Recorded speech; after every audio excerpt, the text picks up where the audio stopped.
കോർപ്പറേഷനിലെ BJP. Councillor Thirumala അനിലിന്റെ ആത്മഹത്യയിൽ അന്വേഷണ സംഘം കുടുംബത്തിന്റെ മൊഴിയെടുത്തു.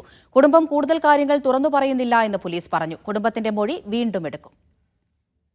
തിരുമല അനിലിന്റെ മരണാനന്തര ചടങ്ങുകൾ കഴിഞ്ഞതിന് പിന്നാലെയായിരുന്നു കുടുംബത്തിന്റെ മൊഴിയെടുക്കാനുള്ള അന്വേഷണ സംഘത്തിന്റെ തീരുമാനം. രാവിലെ 10 മണിയോടെ വീട്ടിലെത്തിയ അന്വേഷണ സംഘം 1 മണിക്കൂറിലേറെ കുടുംബവുമായി സംസാരിച്ചു. അനിലിന്റെ ആത്മഹത്യക്ക് പിന്നാലെ ഉയർന്നു വന്ന എല്ലാ ആരോപണങ്ങളും അന്വേഷണ സംഘം കുടുംബത്തോട് ചോദിച്ചു. പക്ഷേ ഇതിനൊന്നും കുടുംബം കൃത്യമായ മറുപടി പറഞ്ഞില്ലെന്നാണ് സൂചന.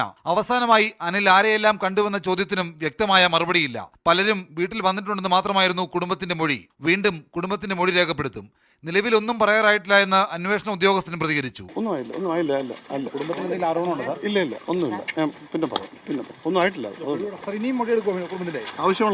ബി.ജെ.പി. പ്രവർത്തകർ അനിലിന്റെ കുടുംബത്തെ സ്വാധീനിച്ചിരിക്കാമെന്നും അന്വേഷണ സംഘം വിലയിരുത്തുന്നു. കോൺഗ്രസ് നേതാവ് കെ മുരളീധരൻ അനിലിന്റെ വീട്ടിലെത്തി കുടുംബാംഗങ്ങളെ കണ്ടു. അനിൽ വിശ്വസിച്ചവരാണ് അദ്ദേഹത്തെ ആത്മഹത്യയിലേക്ക് തള്ളിവിട്ടതെന്ന് കെ മുരളീധരൻ പറഞ്ഞു. അദ്ദേഹം വിശ്വസിച്ചവരിൽ നിന്ന് അദ്ദേഹത്തിന് തിരിച്ചടി നേടും.